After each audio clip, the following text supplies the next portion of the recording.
మీకంత దమ్ము ధైర్యం ఉంటే పవన్ కళ్యాణ్తో క్షమాపణ చెప్పింది. తెలంగాణ వచ్చినాడు 11 రోజులు నిద్రలేని రాత్రులు గడిపినని చెప్పినటువంటి ఒక దుర్మార్గునికి ఒత్తాసు పలికేటువంటి మీ నాయకత్వం ఏందో అర్థమవుతున్నది. టీడీపీ వాడు మాట్లాడే వాటికి కాంగ్రెస్కి ఏం సంబంధం? వాడేమన్నా వాళ్ళ జెండా ఏమన్నా మా ఎజెండానా? కాదు కదా. వాళ్ళ దుకాణం వేరు, నా దుకాణం వేరు. ఈ రాష్ట్రంలో కాంగ్రెస్ పార్టీ నాయకత్వం ఉన్నది. ఏం బీకనికి వస్తున్నావు నా రాష్ట్రానికి మళ్ళీ అని అడుగుతున్నాను. నీకు నా రాష్ట్రంతో ఉన్నటువంటి రక్త సంబంధం ఏంద్రయ్యా? నా అయ్యోనివా, నా అవ్వోనివా, ఎవరివి నువ్వు, ఎవడు అబ్బోనివా, నువ్వు ఎవరు అసలు? నువ్వు పెట్టి చూడు ఏం బీక్తామో అప్పుడు వీక్ చూపిస్తాము. ఇవాళ పర్మిషన్ ఏం రాలే కదా నీకు. పదే పదే హింసా రాజకీయాలు నెలకొల్పాలంటే ఇది తెలంగాణ, రాయలసీమ కాదు, ఆంధ్రప్రదేశ్ కాదు, గుర్తుపెట్టు. నమస్తే. తెలంగాణ సాధించుకొని ఈ రోజుకి 12 సంవత్సరాలు పూర్తయి 13 సంవత్సరంలోకి మనం అడుగు పెట్టబోతున్నాం. అయినప్పటికీ కూడా తెలంగాణలో ఆంధ్రాలో పెత్తందారితనం, ఆంధ్రోలకి సంబంధించిన నడుస్తున్నాయని చెప్పేసి కూడా మనకు అర్థమవుతున్నాయి. సో మనం చూసినాం మొన్న జరిగిన సంఘటనలు కావచ్చు, సీనియర్ జర్నలిస్ట్ పాషం యాదగిరి కావచ్చు, తెలంగాణ అనే పదం డిక్షనరీలో లేదని చెప్పేసి టీడీపీ వాళ్ళు మాట్లాడడం కావచ్చు, ఎడ్యుకేషన్ మినిస్టర్ గతి లేదు అని చెప్పేసి వాళ్ళు మాట్లాడడం కావచ్చు, ఇదంతా తెలంగాణలో ఇస్తున్న అవకాశమా లేదంటే వాళ్ళు తీసుకుంటున్నారా? దీనికి సంబంధించి మనతో మాట్లాడడానికి టీపీసీసీ అధికార ప్రతినిధి ఇంద్రా శోభన్ గారు మనతో ఉన్నారు. అక్క చెప్పండి, తెలంగాణ వచ్చేది 12 సంవత్సరాలు అవుతుంది, సంతోషంగా ఉన్నామా? చాలా తెలంగాణ కళ సాకారమైనందుకు సోనియా గాంధీ కృతజ్ఞతలు తెలియజేస్తూ తెలంగాణ తల్లిగా తెలంగాణ ఆవిర్భావ దినోత్సవం రోజు మరొకసారి తెలంగాణ రాష్ట్ర ప్రజలందరికీ కూడా పేరు పేరున వాహిని టీవీ ద్వారా శుభాకాంక్షలు తెలియజేస్తున్నాను. ముఖ్యంగా తెలంగాణ వచ్చింది, భౌగోళిక తెలంగాణ వచ్చింది తప్ప తెలంగాణ యొక్క హక్కులను సాధించుకునే దాంట్లో కొంత వెనకబడిపోయి ఉన్నామన్నది 10 సంవత్సరాలు మాట్లాడుతూ వచ్చాం. ఎందుకంటే కేసీఆర్ గారు చేసినటువంటి ఒక నియంత్రిత పాలనా ధోరణి ద్వారా పూర్తిగా తన ఇంటిని తన స్వార్థం కోసమే, తన పదవులు అయిండొచ్చు, ఆస్తులు అయిండొచ్చు, అన్ని రకాలుగా ఆ కుటుంబం బాగుపడింది తప్ప సబ్బండ వర్గాల్లో ఉన్న 4 కోట్ల ప్రజలకు ఏమి రాలే, ఆ నలుగురికే వచ్చిందని పదే పదే చెప్పినాం. సో ప్రజలు ఫైనల్గా ప్రతిపక్షానికి అది చేస్తూ ఫామ్ హౌస్కి పరిమితం చేస్తూ రేవంత్ అన్న సర్కార్ని, కాంగ్రెస్ ప్రభుత్వాన్ని ప్రజలు ఇవాళ రిసీవ్ చేసుకొని తెలంగాణ రాష్ట్ర ప్రజల్ని ఇవాళ ఒక మంచి నిర్ణయం చేస్తున్నారు. దానికి రేవంత్ రెడ్డి గారు బ్రహ్మాండమైనటువంటి కేసీఆర్ చేయనటువంటి వాటిని మళ్ళీ ఇవాళ వాటిని మనము ఏం చేయాలి ప్రజలకన్న ఉద్దేశంతో, ముఖ్యంగా తెలంగాణ అమరుల కుటుంబాలకు అయిండొచ్చు, తెలంగాణ కోసం పనిచేసినటువంటి కౌలు కళాకారులు అయిండొచ్చు, వాళ్ళను సన్మానించుకోవడం, వాళ్ళకి ఆర్థికంగా వాళ్ళకి సహాయం చేయడం, అలాగే వాళ్ళకి ఒక ఇంటి స్థలం ఇవ్వడం, ఇలాంటి విషయాలు మనం చూస్తున్నాం.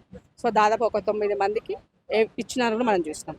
విద్య వెనకబడిపోతుందన్న ఉద్దేశంతో యూనివర్సిటీలకి వీసీలను ఏర్పాటు చేయడం, యూనివర్సిటీస్తో పాటుగా ఎడ్యుకేషన్లో పలు మార్పులు చేయడం, ఉద్యోగస్తులకు పదోన్నతులు కల్పించడం, వాళ్ళకి ట్రాన్స్ఫర్స్ చేయడం, అలాగే ఉన్నటువంటి దాంట్లో కొత్త రిక్రూట్మెంట్ చేసుకోవడం ఒక కీలక మార్పుగా మనం చూడాలి.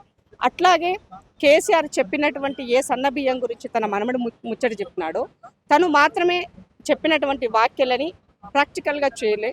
దొడ్డు బియ్యం ఇస్తే ఆ బియ్యాన్ని రేషన్ షాప్ వాళ్ళు తీసుకెళ్లి వేరే వాళ్ళకి అమ్ముకున్నటువంటి పరిస్థితులు ఉంటాయి.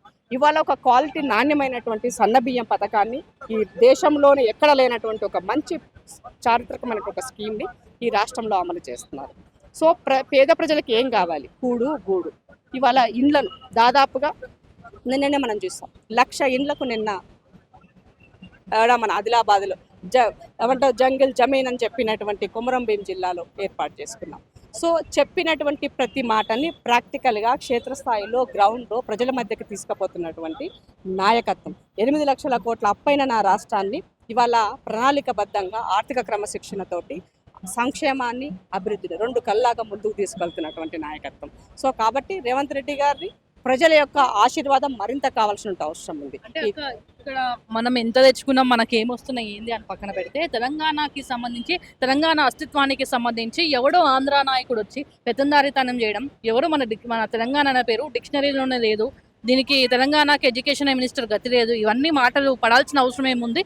ముఖ్యంగా తెలంగాణలో ఎల్లో కాంగ్రెస్ నడుస్తుంది అంటూ ఇప్పుడు తెలంగాణకు సంబంధించినటువంటి తెలంగాణ టీడీపీ నాయకులు ఆంధ్రప్రదేశ్లో వెళ్ళి వాళ్ళు చేసినటువంటి స్టేట్మెంట్ని పూర్తిగా ఖండిస్తున్నాను. మీ యొక్క నాయకత్వాన్ని మీ నాయకుని ముందు చూపించుకోవడం కోసము నా రాష్ట్రాన్ని తక్కువ చేసి తెలంగాణ ఆత్మగౌరవం తగ్గించే విధంగా మాట్లాడితే సహించం. ముఖ్యంగా తెలంగాణ డిక్షనరీలో లేదన్నప్పుడు మరి వీడు ఎందుకు ఉంటున్నారు? ఆంధ్రప్రదేశ్లోనే ఉండండి. మీరు ఎందుకు ఇక్కడ ఉంటున్నారు? మీ ఇండ్లు ఎందుకు ఇక్కడ? అవసరం లేదు కదా. మీ టీడీపీ పార్టీ మాకెందుకు ఇక్కడ? అక్కడే ఉండండి అందరూ కలిసి, అవసరం లేదు కదా. కాబట్టి రాజకీయ అవగాహన లేకుండా పదే పదే మాట్లాడేటువంటి ఇలాంటి వాటిని నేను పూర్తిగా ఖండిస్తున్నాను. చౌకబారు రాజకీయాలు బంద్ చేసి, బానిసత్వ రాజకీయాలు బంద్ చేసి తెలంగాణ ఆత్మగౌరవ అస్తిత్వాన్ని కాపాడలేకపోతే నా ప్రాంతం వాడైన పాతరేసులు ఖాయం. అది గుర్తుపెట్టుకోవాల్సిన అంటే అవసరం మీరు తెలంగాణకి సంబంధించి మాట్లాడితే ఒక కాంగ్రెస్ పార్టీ నాయకురాలుగా మాట్లాడతారు, తెలంగాణ ఆడబిడ్డగా మాట్లాడతారు. నా పార్టీ కూడా నా ప్రాంతం యొక్క మనోభావాలను దెబ్బతీసే విధంగా మాట్లాడతలేదే. నా పార్టీ కాంగ్రెస్ పార్టీ తెలంగాణ ప్రజల ఆత్మగౌరవాన్ని కాపాడడం కోసం తెలంగాణ వాళ్ళకి ఇచ్చింది. అవకాశం ఇస్తే తెలంగాణ కాంగ్రెస్ ఇచ్చింది. పార్టీ అంటారు. తప్పు, పొరపాటు అది. టీడీపీ వాడు మాట్లాడే వాటికి కాంగ్రెస్కి ఏం సంబంధం? వాడేమన్నా వాళ్ళ జెండా ఏమన్నా మా ఎజెండానా? కాదు కదా. వాళ్ళ దుకాణం వేరు, నా దుకాణం వేరు. ఈ రాష్ట్రంలో కాంగ్రెస్ పార్టీ నాయకత్వం ఉన్నది, ఖర్గే గారి నాయకత్వం ఉన్నది, రేవంత్ రెడ్డి గారు పిసిసి ముఖ్యమంత్రిగా ఉన్నారు, మహేష్ అన్న పిసిసి ప్రెసిడెంట్ గా ఉన్నారు. కాంగ్రెస్ ఐడియాలజీ వేరు కదా. టీడీపీ ఇప్పుడు ఎవరు బీజేపీతో ఉన్నది, వాళ్ళకి మాకేం సంబంధం? కాదు కదా. కాబట్టి ఇవాళ మమ్మల్ని ఏదో తప్పుదో పట్టించే విధంగా, ప్రజల్ని తప్పుదో పట్టించే విధంగా, ఒక రాజకీయంగా ఆరోపణలు చేసి రేవంత్ రెడ్డి గారి పైన మచ్చలు వచ్చే విధంగా, మరకలు అంటే విధంగా మీ యొక్క వాక్యాలు ఎవరు మాట్లాడినా కూడా అది సరైనది కాదు. ఆత్మ పరిశీలన చేసుకోండి. 10 సంవత్సరాల అధికారంలో ఉండి ఎవరి పెత్తనాన్ని చూసినారో అందరికీ తెలుసు. జగన్ అన్న వస్తే ఏం చేస్తున్నారో అందరికీ తెలుసు. ఆంధ్రాకి పోయి ఎవరు రొయ్యల పులుసు తాగొచ్చారో అందరికీ తెలుసు. ఈడ ఉన్నటువంటి నీళ్లను మీరు తీసుకోండి అని చెప్పింది ఎవరో అందరికీ తెలుసు. కాబట్టి వాళ్ళు మాట్లాడితే వినే పరిస్థితుల్లో ఎవడూ లేడు. ముఖ్యంగా భారతీయ జనతా పార్టీ ఈ రాష్ట్రంలో బాగా వేయాలని వివిధ రూపాల్లో మారీచిన రూపంలో ఈ రాష్ట్రంలో ఆ నాయకత్వానికి తీసుకొస్తామంటే సహించలేదు. బరిగీసి గిరిగీసి కొట్లాడినటువంటి నా తెలంగాణ ఆత్మగౌరవం కాపాడు కోసం అందరు తెలంగాణ రాష్ట్ర ప్రజలు సైనికుల వల్ల పనిచేస్తారు. తెలంగాణ ఆత్మగౌరవం కోసం ఒక ప్రెస్ మీట్ పెట్టడం జరిగింది, ఒక రౌండ్ టేబుల్ సమావేశం ఏర్పాటు చేయడం జరిగింది తెలంగాణ ఉద్యమకారు. దాంట్లో ముఖ్యంగా పాశం యాదగిరి కావచ్చు, పృథ్వీరాజ్ కావచ్చు, వీళ్ళు పాల్గొనడం జరిగింది. సో దీనికి వ్యతిరేకంగా జనసేనలో అదే ప్రెస్ క్లబ్ లో ప్రెస్ మీట్ పెట్టి మన పాశం యాదగిరి, మా సీనియర్ జర్నలిస్ట్ ని కించపరిచే విధంగా వాడు వీడు చాలా చులకనగా మాట్లాడిన విషయం మీకు తెలిసిన విషయమే. మీరు ఎట్లా చూస్తున్నారు? పాషమన్న ఆయన ఎక్స్పీరియన్స్ అంతా వాళ్ళ ఏజ్ లేదు. మాట్లాడినటువంటి వాళ్ళు ఎవరైతే ఉన్నారో, మీరు మీ నాయకుని భజన చేయాలంటే మీరు మీ రాష్ట్రానికి పక్క రాష్ట్రంలో ఆంధ్రప్రదేశ్కి వెళ్ళండి. పాశం యాదగిరి అనేటువంటి వ్యక్తి ఒక సీనియర్ జర్నలిస్ట్గా తెలంగాణ అస్తిత్వం పట్ల, తెలంగాణ కళల పట్ల, సంస్కృతి పట్ల అవగాహన ఉన్నటువంటి వ్యక్తి. ఆయన గురించి మీరు ఏదో ఆయన మీద ఆరోపణలు వేసి ఆయన తిట్టినంత మాత్రాన మీ యొక్క నాయకత్వ లక్షణాలు తగ్గిపోతాయి తప్ప ఆయన కోరియం లేదు. ఆయనకి ఈ రాష్ట్ర ప్రజల్లో ప్రతి ఒక్కరికి కూడా పాశం యాదగిరి అంటే ఏందో అందరికీ తెలుసు. నువ్వు చెప్తే ఏదో ఇలా కితాబిస్తే పాశం యాదగిరి రాసుకునే పెటెంట్ రాసుకున్న రైట్లో ఆ స్థితిలో లేడని తెలియజేస్తున్నా. ముఖ్యంగా మీకు అంత దమ్ము ధైర్యం ఉంటే పవన్ కళ్యాణ్తో క్షమాపణ చెప్పింది. తెలంగాణ వచ్చినాడు 11 రోజులు నిద్రలేని రాత్రులు గడిపినని చెప్పినటువంటి ఒక దుర్మార్గునికి ఒత్తాసు పలికేటువంటి మీ నాయకత్వం ఏందో అర్థమవుతున్నది. ఇప్పుడు ఒక 6 నెలల క్రితము తెలంగాణ యొక్క కళ్ళ మంటతోటి నా కోనసీమ ఎండిపోయిందని మాట్లాడితే ఏం బీకనికి వస్తున్నావు నా రాష్ట్రానికి మళ్ళీ అని అడుగుతున్నాను. నీకు నా రాష్ట్రంతో ఉన్నటువంటి రక్త సంబంధం ఏంద్రయ్యా? నా అయ్యోనివా, నా అవ్వోనివా, ఎవరివి నువ్వు? ఎవడు అబ్బోనివా, నువ్వు ఎవరివి? అసలు నీకు నాకున్న సంబంధం ఏంది రాష్ట్రంలో? నీ సంబంధం ఏంది రాష్ట్రానికి? బతకనికి వచ్చినావు, ఇల్లు కట్టుకున్నావు, సినిమాలు చేసినావు, డైరెక్షన్లు చేసినావు, సంపాదించుకున్నావు, నా రాష్ట్ర ప్రజల సంపాదనతను నువ్వు సంపాదించినావు, రాజకీయాలు చేసినావు. అలాంటిది నా రాష్ట్రం పైన అక్కసు కక్కి నా రాష్ట్రం పైన డెవలప్ చేయడం ఏదో పునర్నిర్మిస్తే ఏం నువ్వు నిర్మించేది? రేవంత్ రెడ్డి గారు బ్రహ్మాండంగా నిర్మిస్తున్నాడు. చూడు, కళ్ళు కనబడతలేవా? 2 అద్దాలు లేకపోతే 4 అద్దాలు పెట్టుకొని చూడు, కనబడతాయి నీకు. కాబట్టి మీ యొక్క రాజకీయ అక్కస్సును పదే తెలంగాణ రాష్ట్ర పైన వెళ్ళగాకుతామంటే సహించం, ఊరుకం. కబ్జా కోరుడు అని నిన్న కాక మొన్న సోషల్ మీడియాలో చూసిన నేను. నువ్వు అంటే 10 సంవత్సరాల కన్నా ముందు ఉమ్మడి ఆంధ్రప్రదేశ్లో ఉన్నాడు.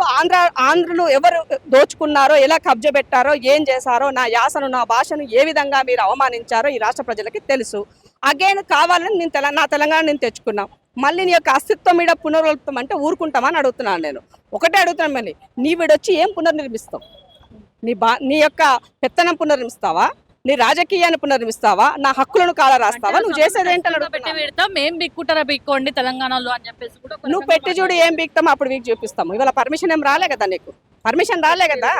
కాబట్టి రెచ్చగొట్టే వాక్యాలు చేస్తూ తెలంగాణ పేరుతో దాని యొక్క పబ్బం గడుపుకోవాలని పదే హింసా రాజకీయాలు నెలకొల్పాలంటే ఇది తెలంగాణ, రాయలసీమ కాదు, ఆంధ్రప్రదేశ్ కాదు, గుర్తుపెట్టుకోండి. అంటే కబ్జా గురించి మీరు డిజిటల్ మీడియాలో చూసినారు అని చెప్తున్నారు కదా. సో సో మేము నిన్న వెళ్ళడం జరిగింది ఏదైతే కబ్జా కోడి చెరువు దానికి సంబంధించి మరి ఈ ప్రభుత్వం మీ రేవంత్ రెడ్డి ప్రభుత్వం ఏమైనా రియాక్ట్ అయ్యే అవకాశం ఉందో దాన్ని ఎవరైనా కంప్లైంట్ చేసినప్పుడు డెఫినెట్ గా సిస్టమ్ ఉంటుంది, యాక్షన్ తీసుకుంటది.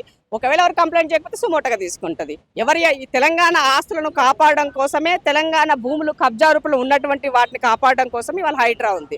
కాబట్టి డెఫినెట్ గా మా అస్తిత్వాన్ని కానీ మా ఆస్తులను కానీ కాపాడుకోవడం కోసం ఈ ప్రభుత్వం బ్రహ్మాండంగా పనిచేస్తుంది. సో దీంట్లో మా యొక్క చిత్తశుద్ధిని రేవంత్ రెడ్డి గారి నాయకత్వాన్ని శంకించాల్సినటువంటి అవసరం. ముఖ్యంగా రేవంత్ రెడ్డి చెరువులను కాపాలనే ఉద్దేశంలో మూసీ సుందరీకరణ కావచ్చు ఈ పేరు మీద చాలా ముందుకెళ్లడం జరుగుతుంది. అది కోడి చెరువు, ఆ చెరువును మొత్తం కబ్జా చేయడం జరిగింది. దాదాపు 10 ఎకరాలలో ఉంది. మరి ఖచ్చితంగా యాక్షన్ తీసుకుంటారని మీరు ఏమైనా భావిస్తున్నారా? 100% డెఫినెట్ గా కదా. ఇప్పుడు తెలంగాణ ప్రజల యొక్క హక్కులను కాలరాసే విధంగా నా ఆస్తులను కాలదన్నుకపోతే ఎందుకు ఊరుకుంటాము? డెఫినెట్ గా ఇప్పుడు ప్రభుత్వ పరంగా తీసుకోవాల్సినటువంటి చర్యల పట్ల ఎక్కడ వెనకాడము 100% వాటిపైన యాక్షన్ ఉంటుంది. దానికి ఎవరు భయపడాల్సిన అవసరం లేదు. ఆయన మా చుట్టము కాదు, ఆయన మా పార్టీ కాదు, మాకు సంబంధించినటువంటి వ్యక్తి కూడా కాదు కదా. కాబట్టి ఆయన ఇడొచ్చి ఏదో చేయాలంటే నీతిమంతుడు అని చెప్పుకున్నటువంటిదో సామెత చూడండి, బొంగట్లో కూర్చొని ఎంటుకలు తింటున్నట్టుగా చెప్పేవేమో నీతులు చేసేవో ఇంకేదో అన్నట్టుగా కబ్జాకోర్లు కూడా ఈ రాష్ట్రంలో రాజకీయాలు చేస్తామని అంటే ఊరుకుంటామా ఏంది? తొక్కి తాట తీస్తాం. ఫైనల్ గా ఆంధ్రాలకు ఏం చెప్తున్నారు? మన పైన పెత్తందారితనం నడపాలని చూసే వాళ్ళకి 2 రాష్ట్రాలుగా విడిపోయిన తర్వాత అన్నదమ్ములుగా ఆత్మ బంధుత్తులుగా ఉండాల్సిన అవసరం ఉన్నది. అది కొనసాగించాల్సిన అవసరం ఉంది. కానీ రాజకీయ కోణంలో రెచ్చగొట్టే విధంగా పదే రెచ్చగొట్టే వ్యాఖ్యలు చేస్తూ ఈ రాష్ట్రంలో ఏదో మేము రచ్చ చేస్తాం, రేపు ఆ రచ్చలో గెలుస్తాం, ఏదో జరుగుతుందని పగటి కళలు కనకండి అని చెప్తున్నాం.